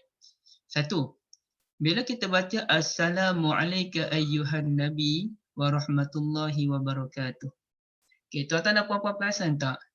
Kepada Allah kita sebutkan tiga benda. Apa dia? Tahiyat, as-salawat dengan at-tayyibat. Untuk Nabi pun kita doakan tiga benda. Satu, assalam. Assalamualaikum ayyuhan Nabi. Yang kedua, wa rahmatullah. Rahmat Allah. Yang ketiga, wa barakatuh. Keberkatan Allah kepada Nabi. Okey, baik. Apa maksud assalamu? Assalamu ni contohnya kita bagi assalamualaikum kepada orang, ada dua maksud. Imam Nawawi rasanya dia sokong maksud yang pertama. Okey, kita mula dengan maksud kedua dahulu. Maksud yang kedua ialah sebagaimana yang kita fahami, bila kita bagi salam, contohnya saya bagi salam pada Puan Arifah Mardati yang ada ni. Assalamualaikum Puan Arifah. Salam sejahtera buat Puan Arifah. Ya. Tapi ada pandangan satu lagi, itu pandangan yang pertama yang rasanya Imam Nawawi sokong pandangan ini. Assalamu tu merujuk kepada nama Allah. Jadi bila saya bagi salam pada ibu saya sebagai contoh, Assalamualaikum, artinya nama Allah Assalam, Allah Assalam bersama dengan ibu, bersama dengan mak. Ya? Artinya saya doakan agar Allah yang akan memelihara ibu saya. Kemana sahaja ibu saya pergi. Jadi ucapan yang pertama tu dah agak kuat sikit. Dia punya power dia tu. Assalamualaikum. Semoga Allah Assalam yang melindungi kamu. Berbanding yang kedua, Assalam hanya difahami sebagai sejahtera. Salam sejahtera buatmu. Baik. Yang seterusnya warahmatullahi. Warahmatullahi rahmat Allah. Rahmat Allah ni terlalu luas. Dia berikan sama ada kita minta ataupun kita tak minta. Dia berikan. Termasuklah saya dapat berbicara hari ini pun, tuan-tuan dan puan-puan dapat mendengar. Itu dipanggil sebagai rahmat daripada Allah Azza wa Jalla. Wa barakatuh ada dua maksud. Maksud yang pertama wa barakatuh ialah as-sabatu ala khair. Kekal dalam kebaikan sampailah kita bertemu dengan Allah Azza wa Jalla. Jadi maknanya kita doa pada Nabi agar Nabi kekal dalam kebaikan sehinggalah kiamat. Baik, satu. Yang kedua, bukan sekadar kekal dalam kebaikan, wa ziyadatu fiha, berlakunya penambahan dalam bab kebaikan tersebut. Contohnya apa kebaikan yang kita mahukan? Ilmu. Ya, ilmu. So ilmu tu kekal, dia tak berkurangan. Bahkan barakah itu bererti ilmu tu bertambah. Ya, itu dipanggil barakat tu. Al-barakat. Kemudian kita pergi pula pada Assalamu alaina, kepada Allah kita doakan kepada Allah kita sembahkan tiga benda. Kepada Nabi kita doakan tiga benda, kepada kita satu lah, iaitu Assalam. Assalamu alaina wa ala ibadillahi salihin. Salam ke atas kami dan juga ke atas setiap hamba Allah dan ke atas hamba Allah yang salih. Artinya kata ulama, saya minta maaf saya tak nyatakan dalam nota ni. Ulama menyatakan lafaz tasyahud mengajar kita erti kemanusiaan. Bukannya selfish, bukan hanya mendoakan diri sendiri, bahkan kita doakan juga orang lain dalam tasyahud. Kita doakan kesejahteraan buat kita dan kita doakan seluruh kesejahteraan buat seluruh hamba Allah yang saleh. Dan hamba Allah yang saleh itu, kata Nabi SAW, fa innakum iza qultumuha asabat kulla abdin lillahi salih fis samai wal ard. Bila kita doa demikian, maka doa itu akan mengenai seluruh hamba Allah yang saleh di langit dan juga di bumi. Okey, siapa di langit tuan-tuan dan puan-puan sekalian? Para malaikah. Siapa di bumi? Manusia dan juga jin. Maka kata ulama, bila kita doa ini, kena belaka malaikat, jin dan juga manusia. Ini cerita dalil berdoa untuk kaum jin yang beriman. Dan paling baik bila kita baca doa tu pun, Assalamualaikum wa ala ibadillahis salihin. Kita niatkan terus. Malaikat, manusia dan juga jin. Doakan sekali saudara-saudara kita yang berada di Gaza. Saudara kita yang berada di Myanmar yang tengah kecamuk sekarang ni. Ya. Berikan kesejahteraan daripada wabak COVID-19 sebagai contoh. Berikan kesejahteraan kepada saudara mara kita yang lain. Maknanya niat tu ada. Sepintas lalu ketika membaca Assalamualaikum wa ala ibadillahis salihin. Barulah kita menyatakan asyhadu an la ilaha illallah wa asyhadu anna Muhammadan abduhu wa rasuluh. Ya. Baik. Saya berhenti di situ. Kak Syeda, ada kita buka lagi kalau ada perbincangan. Silakan sahabat-sahabat. Ke ada pertanyaan?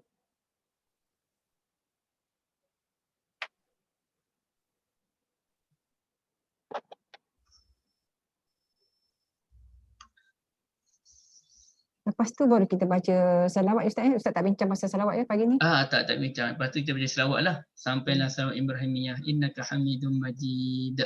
Itu pun Bacalah doa. Itu pun Ya. kan kalau ikut kan kena belajar lagi tu tak komplit lagi.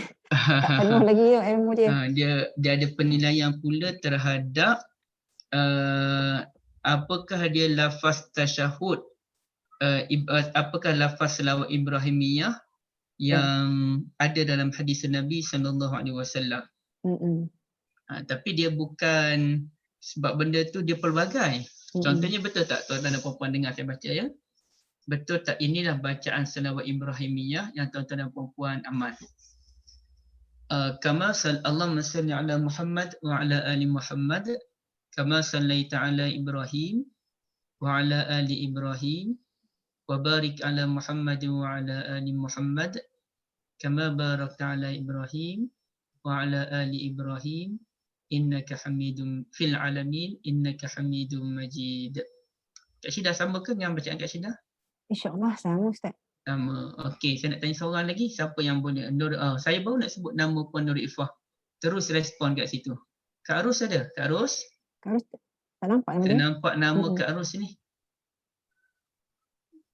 Okey, kod-kod ada yang dengar tapi sambil buat kerja kan? Tak boleh respon. Puan Mimi, ada Puan Mimi Hamid. Okey, Kak Arus. Kak Arus yang buka tadi. Ada. Okey, Ya. Kak Arus sama tak dengan bacaan Kak Arus? Ya, sama Ustaz. Alhamdulillah, sama.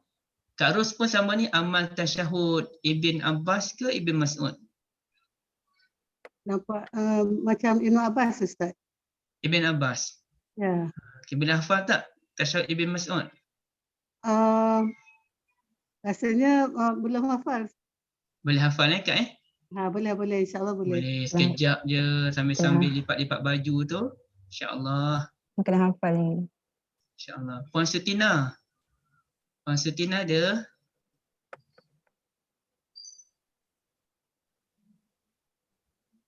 Puan Mimi?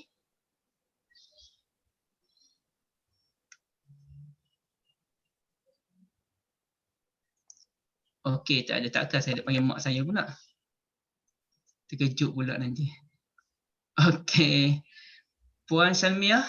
Boleh bagi respon Puan Salmiah? Puan Jalilah sama. Tak ada sebutan Sayyidina kan Ustaz? Okey. Puan Razana, nanti saya respon pada soalan Puan Razana. Puan Salmiah ada? Puan Salmiah? Ada Ustaz. Okey. Puan Salmiah sama tak selawat Ibrahimiyah saya baca tadi dengan Puan? Yang saya buat yang selalu tu lah Ustaz. Yang Okey. selalu. Okey, terima kasih Puan Terima kasih Ustaz. Okey, sekarang ni saya baca yang lain pula. Okey. Saya baca yang lain, bukan nak kata yang lain tu lebih tepat daripada yang tadi, tak. Saya nak katanya selawat Ibrahimiyah pun diriwayatkan dengan pelbagai riwayat, ada macam-macam cara. Okey, cuba dengar saya baca yang saya biasa amal pula. Yang saya biasa amal ni panjang sikit. Malas juga kadang-kadang nak baca tapi saya dah lekat dah. Okey. Allahumma salli ala Muhammad wa ala ali Muhammad. Kama sallaita ala Ibrahim wa ala ali Ibrahim innaka Hamidum Majid. Allahumma barik ala Muhammad wa ala ali Muhammad kama barakta ala Ibrahim wa ala ali Ibrahim innaka Hamidum Majid. Okey, beza kan? Ya. Okey, kenapa panjang? Satu, innaka Hamidum Majid sebut 2 kali. Ambil masa dah. Yang keduanya sebab lepas innaka Hamidum Majid yang pertama saya baca Allahumma barik ala Muhammad. Bukannya wa barik ala Muhammad, tak. Allahumma barik ala Muhammad wa ala ali Muhammad. So ada perbezaan juga di situ, ya. Baik. Sekarang ni Puan Rozana tanya, Sayyidina ada tak ada? Begini. Menambah perkataan Sayyidina kepada Nabi Muhammad, contohnya Allahumma salli ala Sayyidina Muhammad, tidak ada masalah sekiranya berada di luar ibadah khusus. Maknanya kita duduk saja-saja nak baca Allahumma salli ala Sayyidina Muhammad, silakan, tidak ada masalah. Tetapi mengambil doa sebiji yang diajarkan oleh Nabi SAW tanpa ada pertambahan dan pengurangan, itulah yang terbaik.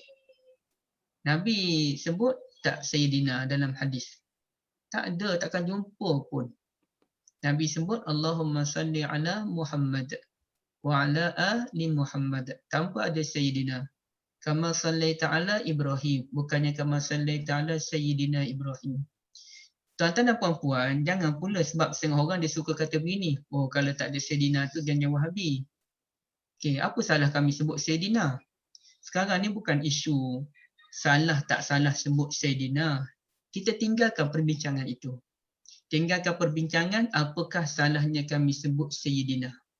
Kepada satu perbincangan, mengapa kami tak nak ikut apa yang diajarkan oleh Nabi? Saya pun nak balas balik kepada orang yang kata salah ke kami nak baca Sayyidina. Saya nak jawab secara sinis, salah ke kita nak amal apa yang diajarkan oleh Nabi? Kita ambil yang Nabi ajar. Nabi tak sebut pun Sayyidina, kan? Kalau kita nak menambah, kacau. Contohnya dalam azan. Lepas asyhadu an la ilaha illallah, asyhadu anna Muhammadar Rasulullah. Tambahlah Sayyidina kat situ. Asyhadu anna Sayyidina Muhammadar Rasulullah. Okay, kuat habis azan. Kenapa dalam azan tak nak tambah Sayyidina? Kenapa dalam selawat nak tambah Sayyidina? Jadi, kalau kita kata, kalau kita tak tambah Sayyidina tu tidak beradab, maka adakah dalam azan tu kita tidak beradab dengan Nabi? Sebab kita tak panggil Nabi tu Sayyidina. Tak boleh. Nabi ajar macam tu, kita ikut cara Nabi. Ada orang kata Nabi ni tawaduk, takkan Nabi nak suruh orang panggil Sayyidina.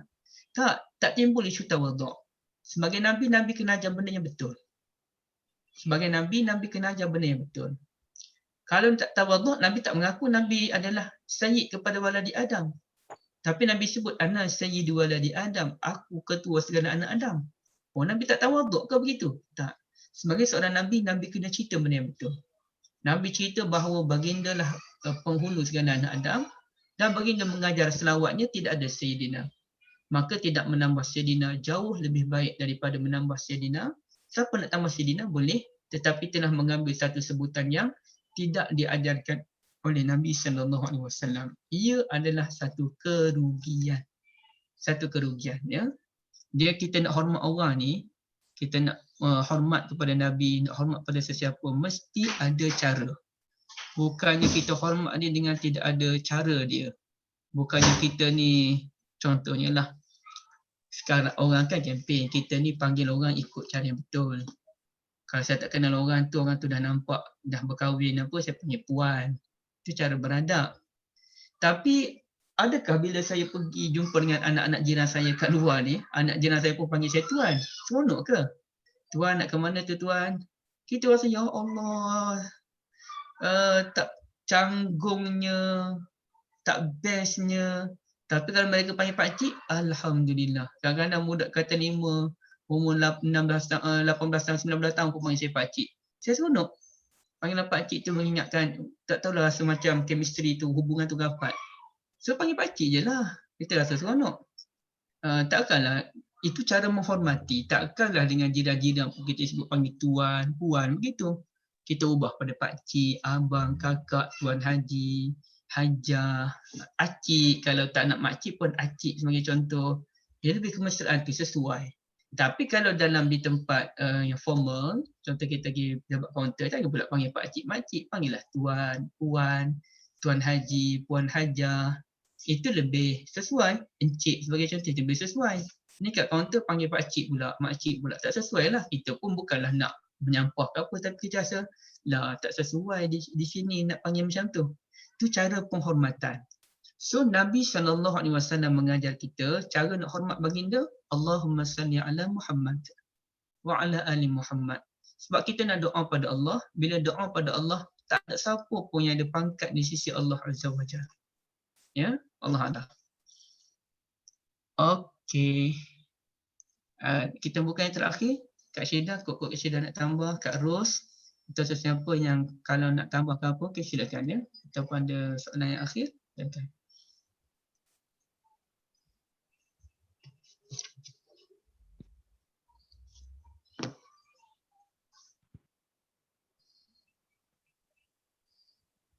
Berkenaan dengan mubarakat tu Ustaz tadi, boleh tak Ustaz ulangkan sikit je kalau boleh. Mubarakat tu.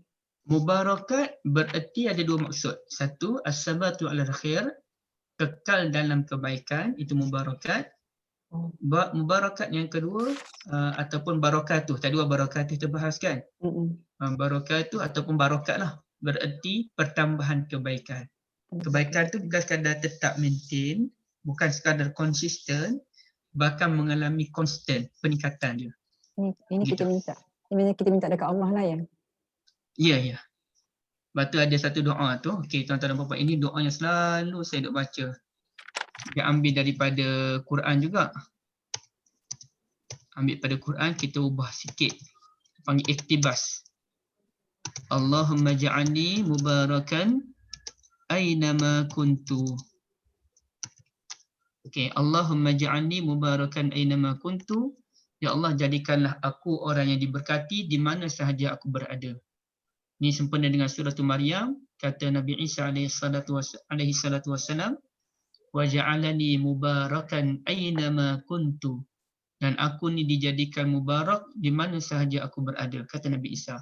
So kita doa pada Allah, Allahumma ja'alni mubarakan aynama kuntu. Dan kadang-kadang saya baca 3 kali. 2 kali saya akan sebut Allahumma ja'alni mubarakan aynama kuntu, Allahumma ja'alni mubarakan aynama kuntu, Allahumma ja'alna mubarakan aynama kunna. Saya niat pada mak saya, isteri saya, anak-anak saya, seluruh orang-orang yang saya kenal ni, supaya kami semua diberkati di mana sahaja kita berada. Dan saya biasanya saya akan niat khas.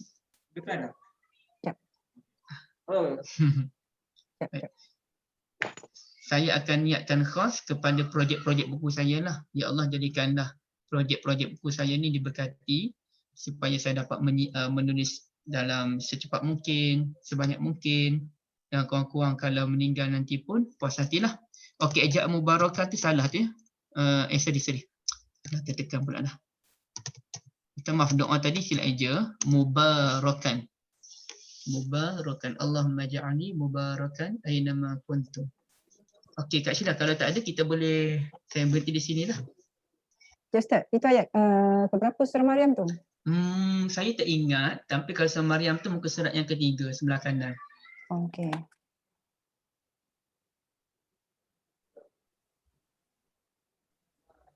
Okey, kalau tak ada saya ucap terima kasih. Jazakumullah khairah, barakallahu fikum. Assalamualaikum. Saya serahkan balik pada Kak Syeda ya. Assalamualaikum Ustaz. Salam, ada. Okey, Puan Mazlum. Nak tanya sikit. Okey. Macam kalau kita berselawat untuk sallallahu Nabi Muhammad SAW, kita menyebut sebab kadang-kadang kita nak buat banyak kan. Kita menyebut, ada orang beritahu kita menyebut macam ni. Sallallahu ala Muhammad. Boleh ke gitu Ustaz? Boleh, tak ada masalah. Sallallahu alaihi Muhammad sallallahu alaihi wasallam boleh. Tak ada masalah. Pendek gitu boleh ya? Boleh. Dia cumanya puan, dia sebenarnya kalau selawat tu paling baik kita selawat sekali kepada sahabat Nabi, kepada keluarga Nabi. Ya, ya. Jadi kalau pada Nabi saja, begini ya. Saya cerita pada puan kalau sallallahu alaihi Muhammad, okey, tak ada masalah. Tapi kalau puan tambah lagi sallallahu alaihi Muhammad sallallahu alaihi wasallam. Okey, bila puan tambah sallallahu alaihi wasallam, dia ada tambah salam. Jadi ada selawat dan ada salam. Jadi ada dua kebaikan, selawat dan salam pada Nabi. Tapi dia ada kurang sikit je, dia tak ada pada keluarga Nabi. Jadi kalau saya lah puan, saya amal begini. Ini selawat yang saya biasa amal. Dan benda ni pun kalau sorry saya ambil saya amal lah. Ambil yang kita baca dalam salat. Allahumma salli ala Muhammad wa ala ali Muhammad. Kita ada pada keluarga. Ataupun saya Allahumma salli ala Muhammad wa ala alihi wa sahbihi wa barik wa sallim. Kenapa saya pilih yang tu puan ya? Tuan-tuan dan puan-puan, kenapa saya pilih yang itu? Satu, kalau sekadar baca Allahumma salli ala Muhammad wa ala ali Muhammad, dia ada dua elemen, Nabi Muhammad dan keluarga Nabi Muhammad. Tapi dia hanya ada satu je doa, iaitu selawat, tidak ada salam. Dalam tasyahud tu kita dah baca salam pada Nabi dalam ayat Assalamu alayka ayyuhan nabiyyu wa rahmatullahi wa barakatuh. Lepas kita baca Assalamualaikum tu salam, baru kita baca Allahumma salli ala Muhammad, itu selawat. Jadi saya gabungkan selawat dan salam tu jadi Allahumma salli ala Muhammad, ya Allah selawat pada Nabi Muhammad, wa ala alihi, keluarganya, wa sahbihi, sahabatnya, wa barik, dan berkatilah mereka sempena dengan ayat tasyahud wa barakatuh, wa sallim, dan sempena ayat Assalamu alayka. Jadi saya baca Allahumma salli ala Muhammad wa ala alihi wa sahbihi wa barik wa sallim. Tapi kalau puan ambil je sallallahu alaihi Muhammad, itu pun sudah memadai. Terima kasih Ustaz, jelas sangat. Terima kasih. Barakallahu fikum. Bila orang sebut Nabi Muhammad sallallahu alaihi wasallam kan, so kita sambung sallallahu alaihi wasallam. Adakah itu kira selawat juga Ustaz? Ya, itu maslawat sallallahu alaihi wasallam. Apabila kita mendengar nama Nabi, ini silap faham yang berlaku kalangan kita ya. Kita biasa masa mana cakap selawat Kak Syida? Selawat masa kita selawat jelas kan? Kak Syida cuba dengar apa ayat saya sebut ni Nabi sallallahu alaihi wasallam berkata.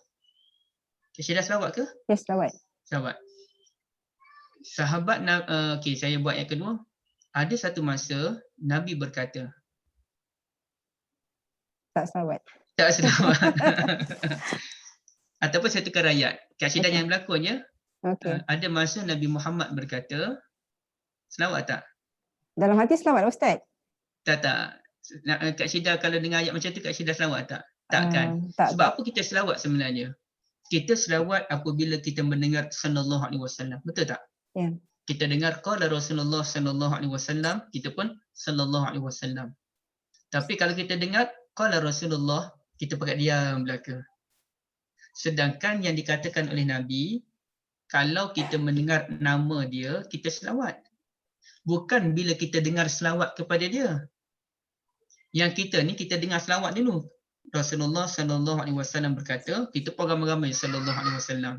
Tapi kalau ada seorang tu cakap, Rasulullah berkata, kita pun diam belaka, tak sebut sallallahu alaihi wasallam. Sedangkan bila kita dengar je nama Nabi, walaupun kawan yang sebut tu tak sebut selawat, Rasulullah berkata, kita pun sallallahu alaihi wasallam. Sepatutnya begitu. Kerana tak disyaratkan kita selawat apabila orang bercakap tu selawat. Tak. Kita selawat apabila mendengar nama Nabi disebut. Cuma kalau dalam majlis ilmu, ustaz tu sikit-sikit Nabi sallallahu alaihi wasallam, tambah-tambah dalam pengajian hadis, selalulah akan sebut Nabi sallallahu alaihi wasallam. Maka ulama kata dalam majlis ilmu begini, satu paling kurang sekali tersebut pun jadi dah. Dalam majlis tu, satu majlis tu berlangsung dalam 2-3 jam pun, nampak sekali pun jadi. Tapi teruk sangat sekali, lepaslah. Ataupun kebanyakan, beberapa kali ataupun kebanyakan, dengar nama Nabi disebut adalah kita selawat dalam 10 kali pun jadilah. Yang terbaik, setiap kali kita dengar je nama Nabi disebut, walaupun yang menyebut itu tidak selawat kepada Nabi SAW, kita selawat pada Nabi. Itulah yang terbaik. Tapi ulama memberi kelonggaran tadilah, paling kurang beberapa kali kita selawat pun dalam majlis ilmu sudah memadai, kerana kita nak memberikan fokus kepada pengajian ilmu. Allah A'lam, Kak. Faham.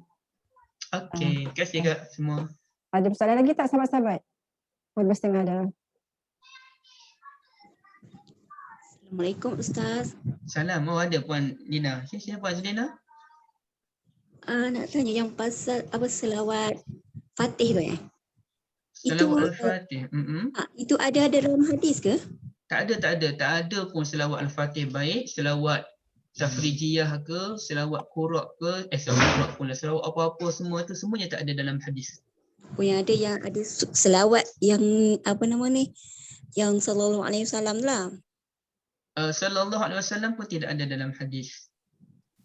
Yang ada dalam hadis, Allahumma salli ala Muhammad wa ala ali Muhammad kama sallaita ala Ibrahim wa ala Ibrahim. Jadi Puan Zelina, kita kena faham, selawat ni paling basic sallallahu alaihi wasallam boleh dah, sebab itulah menepati selawat. Allahumma salli ala Muhammad wa ala alihi wa ala ali Muhammad. Boleh. Allahumma salli ala Muhammad, confirm itu yang diajarkan oleh Nabi Muhammad. Kemudiannya selawat yang terbaik, selawat Ibrahimiyah, itu memang diajar oleh Nabi Muhammad. Kama sallaita ala Ibrahim wa ala Ibrahim, itu yang terbaik. Problem pada selawat yang lain ini, selawat Fatih baik, selawat Tafrijiyah baik, selawat Syifa baik, ya. Problem dia apabila ada orang mendakwa selawat-selawat tersebut mengandungi kelebihan-kelebihan yang luar biasa. Contohnya, saya tak ingat ada selawat apa dia, lebih baik daripada khatam Al-Quran sebanyak 30 kali. Dah mula mengarut dah tu. Ataupun baca selawat ini lebih baik daripada selawat-selawat yang lain. Dah mula mengarut dah tu. Baca selawat ini lebih baik daripada macam-macam lah kelebihan. Kelebihan-kelebihan itu mengarut. Selawat-selawat ni tak ada masalah. Yang selawat Al-Fatih tu, selawat tu sikit je. Yang lain tu tambahan-tambahan. Doa-doa untuk Nabi, tak ada masalah. Walaupun kita kena nilai balik, adakah isi kandungan itu betul ke semuanya ataupun tidak. Itu penilaian lain lah. Asasnya tak ada masalah. Walaupun saya tak nafikan, ada beberapa selawat tu dikaji ada problem dia pada isi kandungan. Cuma asasnya tak ada masalah. Bacalah selawat macam mana pun. Contohnya, Allahumma salli ala Muhammadin fil awwalin wa ala salli ala Muhammadin fil akhirin. Apa-apa pun tak ada masalah. Cuma kalau kita dakwa ada kelebihan-kelebihan tertentu, tidak boleh. Maka untuk selamat, baca selawat Ibrahimiyah. Itu selamat. Dan memang itu diajar oleh Nabi SAW. Itu yang kita amalkan dalam salat. Allah A'lam. Okey, terima kasih Ustaz. Okey, Pandina. Maksudnya Ustaz, selawat Ibrahimiyah tu yang tertinggi sekali. Yang tertinggi. Kalau selawat Fatih lebih tinggi, silakan baca dalam solat. Siapa berani? Tak berani. Selawat Ibrahimiyah paling tinggi. Tak ada boleh lawan. Maksudnya ganjaran pahala pun Allah janjikan lebih daripada yang dikatakan selawat Fatih semua tu lah. Selawat Fatih tak ada ganjaran apa-apa. Itu hanya dakwaan. Selawat apa pun asasnya sekali selawat pada Nabi 10 Allah bagi rahmat. Itu asas dia. Dia tak ada fadilat lebih dah. Marilah kita rekalah selawat apa pun. Tak ada siapa boleh dakwa itu lebih baik berbanding selawat yang lain. Tak boleh. Okey, terima kasih Ustaz. Padatlah perkongsian hari ini Ustaz. Walaupun dia punya tajuk dia tak skop dia tak pergi jauh kan Ustaz, sekatkan kita orang jangan pergi lebih-lebih kan. So yang kita kena fokuskan pada tasyahud tu kan. Tapi alhamdulillah, so insya-Allah kami akan beramal lah, kami akan hafal lah. Lebih pendek je kan insya-Allah. Terima kasih Ustaz. Dia punya resolusi hari ni kena hafal tasyahud Ibn Mas'ud. Tolong amalkan dalam salat insya-Allah. Ya, sebab Ustaz dah sampaikan kan. Alhamdulillah. Terima kasih banyak Ustaz kan. Alhamdulillah, jazakumullah khairan. Terima kasih Ustaz. Ilmu hari ini insya-Allah. Terima kasih semua ya. Kita endkan sesi pagi ni hari Ustaz ya. Terima kasih Ustaz. Okay, terima kasih semua insya-Allah. Terima kasih Kak Syida. Sama-sama. Terima kasih insya-Allah. Terima kasih Uzana. Sama-sama insya-Allah. Alhamdulillah dapat ilmu baru ni kan. So kita hafal jom. Alhamdulillah. Nak kena hafal yang baru pula ya. Okey, betul kan. Subhanallah, kita sama hari ni kan tu je kita amalkan. Rasa macam betul sangat dah. Tak mau bergerak. Selesa. Tu confident je kan. Ya.